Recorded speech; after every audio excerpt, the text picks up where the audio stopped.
আজকে বলবো আমার ছোটোবেলার কথা।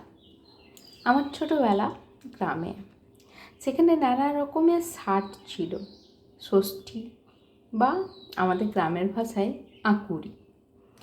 জামাই ষষ্ঠী আমাদের বাড়িতে থাকলেও জামাইকে আদর করে খাওয়ানোর ব্যাপার নেই, সব থেকে মজার কথা।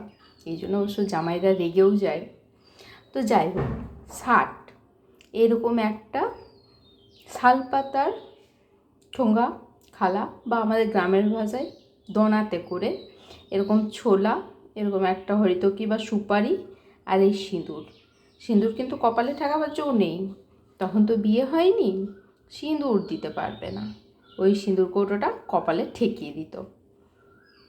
এখন এই শালপাতাকে খুব মিস করি এই ছোলার সাথে, কারণ এখন শহরে অত রকমের ষাট বা ষষ্ঠী এইভাবে পালন করা হয় না।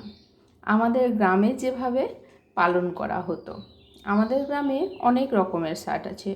অরণ্য ষষ্ঠী, জিতা ষষ্ঠী, চাপড়া ষাট, এরকম করে অনেক রকম, লোটন ষাট। তো সব থেকে আমার জিতা ষষ্ঠী ভালো লাগতো। পুকুরে গিয়ে দই চিড়ে মেখে খাওয়া অপূর্ব এক জিনিস ছিল। আপনাদের মায়েরাও আজকে হয়তো ষাট পালন করেছে। ও আরেকটা কথা, মায়ের কাছে ষাট নিয়ে তারপরে যেতাম জেঠিমাদের বাড়িতে ষাট নিতে। সেখানেও এইরকম একটা শালপাতা, এরকম ছোলা, আর এরকম হরিতকি বা সুপারি, সিঁদুর আর একটা শশা থাকতো। বেশ সুন্দর তার স্বাদ।